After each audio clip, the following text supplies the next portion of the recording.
ഇമാമുന അഹ്മദ് റളിയല്ലാഹു അൻഹു മുസ്നദിൽ ഒരു സംഭവം ഉദ്ധരിക്കുന്നു. അനസ് റളിയല്ലാഹു അൻഹു ഇരിക്കുന്ന സദസ്സാണത്. നമ്മൾ ഒരു പക്ഷേ കേട്ടിട്ടുള്ള അറിഞ്ഞിട്ടുള്ള ഹദീസായിരിക്കാം ഇത്.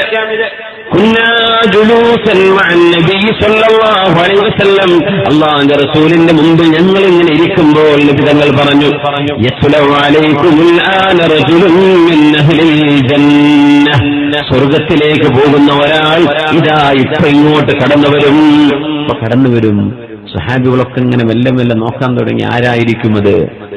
അപ്പോഴുണ്ട് ഒരു അൻസാരിയായ സ്വഹാബി, വുളൂഇന്റെ വെള്ളം താടിരോമത്തിലൂടെ ഒലിച്ചുകൊണ്ടിരിക്കുന്നു. ഇടത് കൈയിൽ ചെരുപ്പും പിടിച്ചിട്ട് നബിതങ്ങളുടെ മസ്ജിദിലേക്ക്, ഹബീബിന്റെ അരികത്തേക്ക്, ആ പള്ളിയിലേക്ക് ഇങ്ങനെ വരുന്നുണ്ട്. ഇവിടെ വന്നിരുന്ന് മജ്‌ലിസിലിരുന്നു. റബ്ബേ, ആ സ്വഹാബിയുടെ ഒരു ഭാഗ്യം. അന്ന് ദർസ് കഴിഞ്ഞു, നബിതങ്ങളുടെ ആള് കഴിഞ്ഞു. പിറ്റേ ദിവസം നബിതങ്ങൾ അങ്ങനെ തന്നെ പറഞ്ഞു, ദാ ഇപ്പൊ ഒരാള് വരും, സ്വർഗത്തിലേക്ക് പോകുന്ന ആളാണത്. നോക്കാൻ തുടങ്ങി. കൂട്ടത്തിലുണ്ട് മഹാനായ അബ്ദുല്ലാഹി ഇബ്നു അംർ ഇബ്നുൽ ആസ് റളിയല്ലാഹു അൻഹു. അദ്ദേഹം ശരിക്കും കണ്ട് നോക്കുമ്പോ ഇന്നലെ വന്ന അതേ ആള് തന്നെ അവിടെ വന്നിരുന്നു. മൂന്നാമത്തെ ദിവസവും നബിതങ്ങൾ ഇങ്ങനെ തന്നെ പറഞ്ഞു, ദാ ഇപ്പൊ വരും, സ്വർഗത്തിലേക്ക് പോകുന്ന ആൾ ഇപ്പൊ വരും. നോക്കുമ്പോൾ അതേ മനുഷ്യൻ തന്നെ ഇന്നലെ 2 ദിവസം വന്ന അദ്ദേഹം തന്നെ അന്നും വന്നു.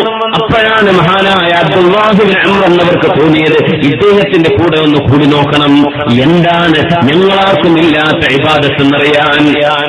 അങ്ങനെ അദ്ദേഹത്തിന്റെ വീട്ടിൽ താമസിച്ചു. ചോദിച്ചു, ഞാനും എന്റെ വാപ്പയും തമ്മിൽ ചെറിയൊരു കശവിഷയുണ്ട്, ഇവിടെ വീട്ടിൽ തന്നെ താമസിപ്പിച്ചേക്കുമോ?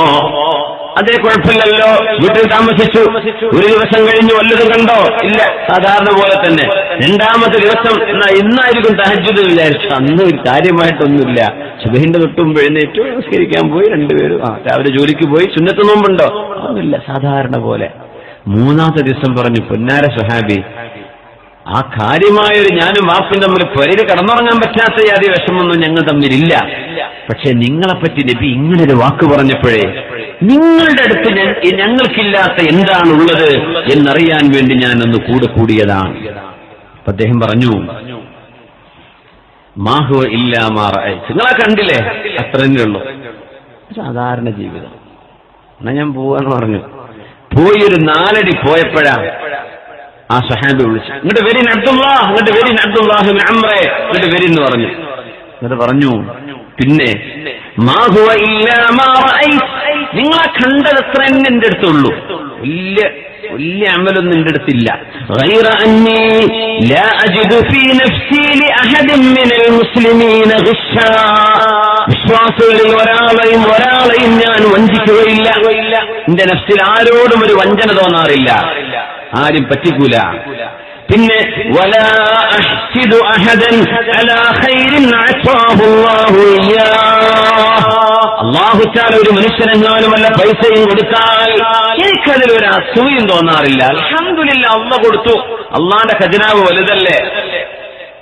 നമ്മുടെ നാട്ടിലൊക്കെ എന്താ പറയാ, തരാണ്ടോ, റബ്ബിനെ കുളിപ്പിച്ചെടുത്തി പോന്നതായിരിക്കട്ടോ, വെറുതെ പറയും. ഒന്നാവൂല, ആ മനുഷ്യൻ ബിസിനസ് ചെയ്തിട്ട് വാഹത്തിൽ ഉണ്ടാക്കിയ മുതലായിരിക്കും. എന്നാലും ഒന്ന് പറയും, മനസ്സമാധാനത്തിനെ, സമാധാനം കിട്ടാഞ്ഞിട്ടേ അത് കട്ടെടുത്ത് കൊണ്ടുവന്നതായിരിക്കും. വെറുതെ പറയാം. എന്നിട്ട് ആ സാധുവിന് പിന്നെ നാട്ടിൽ നടക്കാൻ പറ്റാത്ത അവസ്ഥയാവും. വെറുതെ ഒരുത്തിനും കമന്റ് അടിച്ചാൽ മതി. എനിക്കൊരു മുസ്ലിമായ മനുഷ്യനോടും എന്റെ മനസ്സിലൊരു വെറുപ്പ് എന്ന് പറഞ്ഞ സാധനമേ ഇല്ല.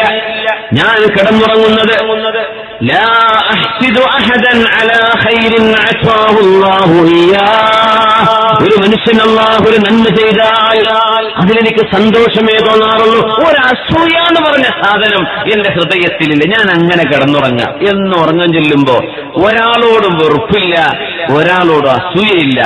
ഇതേ എന്റെ അടുത്ത് കാര്യമായിട്ട് ഞാൻ ശ്രദ്ധിക്കുന്ന പണിയുള്ളൂ. ഇത് പറഞ്ഞപ്പോ അബ്ദുല്ലാഹി റളിയല്ലാഹു അൻഹു തന്നെ അവിടെ വെച്ച് പറഞ്ഞു,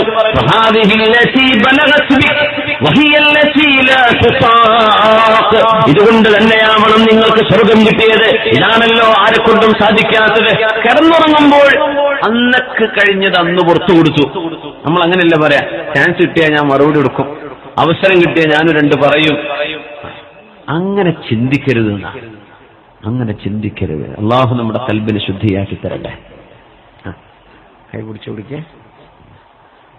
അള്ളാഹു ആഫിയത്തും സലാമത്തും കൊടുക്കട്ടെ. ആമീൻ യാ റബ്ബൽ ആലമീൻ. പ്രായമുള്ള ആളുകളെ ബഹുമാനിച്ചാൽ അത് അള്ളാഹുവിനെ ബഹുമാനിക്കുന്നതിന് തുല്യാണെന്ന്. സുബ്ഹാനല്ലാഹ്, അള്ളാഹുവിനെ ബഹുമാനിക്കുന്നതിന് തുല്യാണെന്ന്. യാ റബ്ബ്, അള്ളാഹു നമ്മിൽ ഓരോരുത്തർക്കും ആഫിയത്തും സലാമത്തും അള്ളാഹു വർദ്ധിപ്പിച്ചു തരട്ടെ. ആമീൻ യാ റബ്ബൽ ആലമീൻ, ആമീൻ യാ റബ്ബൽ ആലമീൻ. ഹബീബുനാ റസൂലുള്ളാഹി സ്വല്ലല്ലാഹു അലൈഹി വസല്ലം തങ്ങൾ ഒരു ദിവസം സ്വഹാബികളോട് ചോദിച്ചൊരു ചോദ്യം മഹാനായ അനസ് റളിയല്ലാഹു അൻഹു ഉദ്ധരിക്കുന്നുണ്ട്. മഹാന്മാരായ ഹദീസ് പണ്ഡിതന്മാർ ഇത് രേഖപ്പെടുത്തി. വളരെ സ്വഹീഹായ ഹദീസ്. അയഅജിസു അഹദുകും അൻ യകൂന കഅബീ ദംനം, നിങ്ങളിൽ ആർക്കെങ്കിലും അബൂ ദംനമിനെ പോലെ ആകാൻ വല്ല പ്രയാസവുമുണ്ടോ? നിങ്ങൾക്ക് കഴിയാത്തതാണോ? അബൂ ദംനം എന്ന സ്വഹാബിയെ പോലെ നിങ്ങൾക്ക് ആവാൻ വല്ല പ്രയാസവുമുണ്ടോ? ആളുകൾ ചോദിച്ചു, നബിയെ ഞങ്ങൾക്കറിയില്ലല്ലോ അദ്ദേഹത്തെ. മൻ അബൂ ദംനം യാ റസൂലല്ലാഹ്, ആരാണ് നബിയെ അബൂ ദംനം? അബൂ ദംനം, ലാദ് മീമ് ലാദ് മീമ് ദംനം, അതാണ് പേര്. ആരാണ് നബിയെ അബൂ ദംനം? അപ്പോഴാണ് നബി ഞങ്ങൾ പറഞ്ഞു കൊടുത്തത്, റജുലുൻ കാന ഇദാ അസ്ബഹ യഖൂൽ, എന്ന് നേരം പുലർന്നാലും ഇങ്ങനെ പറയുന്ന ഒരാൾ, അല്ലാഹുമ്മ ഇന്നി ഖദ് വഹബതു നഫ്സി വഅർളി, പടച്ചവനെ നേരം വെളുത്തല്ലേ റബ്ബേ, നീ ഞങ്ങൾക്ക് സൂര്യൻ ഉദിപ്പിച്ചു തന്നല്ലേ റബ്ബേ, രാത്രി മുഴുവനും കഴിഞ്ഞു കടന്നു, അടുത്തൊരു പകലുകൂടെ ഞങ്ങൾക്ക് തന്നിരിക്കുന്നു റബ്ബേ, ഒരു പകലുകൂടെ ഞങ്ങളെ ജീവിക്കാൻ നീ അനുവദിച്ചിരിക്കുകയാണ്.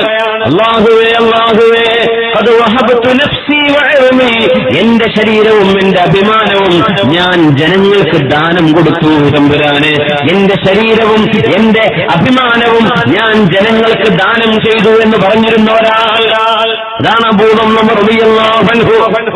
നേരം വെളുത്താ പറയും, പടച്ചവനെ എന്റെ ശരീരവും എന്റെ അഭിമാനവും ഞാൻ ദാനം ചെയ്തു. ഫലാ യശ്തിമു മൻ ശതമഹു, തന്നെ ചീത്ത പറഞ്ഞവരെ ചീത്ത പറയാറില്ല അബൂ ദംനം റളിയല്ലാഹു അൻഹു. വലാ യദ്ലിമു മൻ വലമഹു, തന്നെ വാക്കുകൊണ്ട് പ്രവർത്തനം കൊണ്ട് അക്രമിച്ച ആളുകൾക്ക്, ശരീരത്തിൽ അക്രമം ചെയ്തവർക്ക്, അഭിമാനത്തിൽ അക്രമം ചെയ്തവർക്ക് ആരോടും തിരിച്ചക്രമിക്കുകയില്ല. വലാ യദ്ലിമു മൻ ദറബഹു, തന്നെ അടിച്ചവരോട് പ്രതികാരം ചെയ്യൂല. എന്താ പറയാ, എന്റെ അഭിമാനം ഞാൻ ദാനം ചെയ്തു എന്ന് പറഞ്ഞിരുന്ന അബൂ ദംനം, അതുപോലെ നിങ്ങൾക്കാവാൻ കഴിയില്ലേ എന്ന് പറഞ്ഞാൽ, ആരെന്ത് ചീത്ത പറഞ്ഞാൽ, ചീത്ത പറയാൻ കുറച്ച് ആൾക്കാരുണ്ടാവണമെന്നാ ദുന്യാവില്. എന്തെങ്കിലൊക്കെ ചീത്ത വിളിച്ചുകൊണ്ടിരിക്കണം, അത് നല്ലതാ. എന്താണെന്നറിയോ, അവരൊക്കെ ചെയ്ത കുറെ നിസ്കാരം സ്വലാത്ത് നമുക്ക് കിട്ടൂലേ, വലിയ ഭാഗ്യമില്ലേ അത്? അതിനൊരു ഭാഗ്യം വേണം. നമ്മുടെ അക്കൗണ്ടിൽ ഒരാൾ ഫ്രീ ആയിട്ട് കുറച്ച് പൈസ തരാന്ന് പറഞ്ഞാൽ ചില്ലറ കിട്ടില്ല, അധ്വാനിക്കാതെ. അപ്പൊ നമ്മളെ ചീത്ത പറയുന്നവരോട് നമ്മൾ എന്ത് ചെയ്യണം? നന്ദി പറയണമെന്നാ. കാരണം അവര് ചെയ്ത നന്മ സ്വന്തം ഉമ്മയും ബാപ്പയും വരെ ചെയ്തിട്ടില്ല. പോലുണ്ടോ എന്റെ നിസ്കാരം എടുത്ത കുട്ടിയെന്ന് പറയണ? ആരും പറയില്ല. എന്റെ നിസ്കാരം എന്റെ നോമ്പ് എനിക്ക് തന്നെ വേണമെന്നാ പറയാം ഉമ്മയും ബാപ്പയും. പക്ഷേ നമ്മളെ ചീത്ത പറയുന്ന ആളുകൾ അവരുടെ നിസ്കാരവും നോമ്പും സ്വലാത്തും ദിക്റും ഒക്കെ തരികയാണ് ഹോൾസെയിലായിട്ട്. അതൊക്കെ സോഷ്യൽ മീഡിയ കൂടെ ആണെങ്കിൽ പറയും വേണ്ട, എത്രയായിരിക്കും അതിന്റെയൊക്കെ, എത്ര ഗഗാബൈറ്റ്സ് ആകാരം കിട്ടുക. സുബ്ഹാനല്ലാഹ്, വലിയ ഭാഗ്യമാണ്. നന്ദി പറയണമെന്ന് അവരോടൊക്കെ.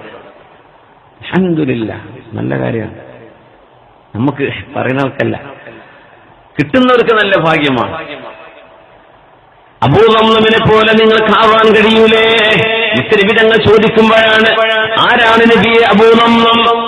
അത് പിന്നെ നേരം വെളുത്താൽ ഇങ്ങനെ പറഞ്ഞിരുന്ന ഒരാളാണ്, അല്ലാഹുമ്മ വഹബതു നഫ്സി വഅർളി, റബ്ബേ എന്റെ ശരീരവും എന്റെ അഭിമാനവും ഞാൻ ദാനം ചെയ്തിരിക്കുകയാണ് എന്ന് പറഞ്ഞിരുന്ന അബൂ ദംനം എന്നവരെ, അവരെ പോലെ ആവാൻ എന്താണ് നിങ്ങൾക്ക് പ്രയാസമെന്ന് ഹബീബുനാ റസൂലുള്ളാഹി സ്വല്ലല്ലാഹു അലൈഹി വസല്ലം ആ ചോദ്യം നമ്മളോടാണ്. നമുക്കങ്ങനെ ആവാൻ പ്രയാസമുണ്ടോ? അബൂ ദംനമിനെ പോലെ, റളിയല്ലാഹു അൻഹുവിനെ പോലെ നമ്മളെ ആരെന്ത് പറയുന്നുണ്ടോ അവർക്ക് മാപ്പ്. എന്ത് രസമായിരിക്കും ജീവിതം എന്നാ ഈ മാപ്പ് ചെയ്താൻ കഴിഞ്ഞാൽ. നമ്മൾ പ്രതികാരം ചെയ്യാൻ വേണ്ടി നടക്കുമ്പോഴാണല്ലോ ടെൻഷൻ. മാപ്പ് ചെയ്തു കൊടുക്കാം, ആരെന്തും പറഞ്ഞോട്ടെ, അവരായി പ്രച്ചവനായി. അൽഹംദുലില്ലാഹ്. صلوا على النبي محمد وآله. اللهم صل على سيدنا محمد وعلى آل سيدنا محمد وبارك وسلم عليه. اللهم صل على سيدنا محمد وعلى آل سيدنا محمد وبارك وسلم عليه. ഒരുപാട് സ്വലാത്ത് നമ്മുടെ ഹബീബിന്റെ ഹദറത്തിലേക്ക് എത്തും. അല്ലാഹു എത്തിച്ചു കൊടുക്കട്ടെ, അവിടുത്തെ അല്ലാഹു സന്തോഷിപ്പിക്കട്ടെ.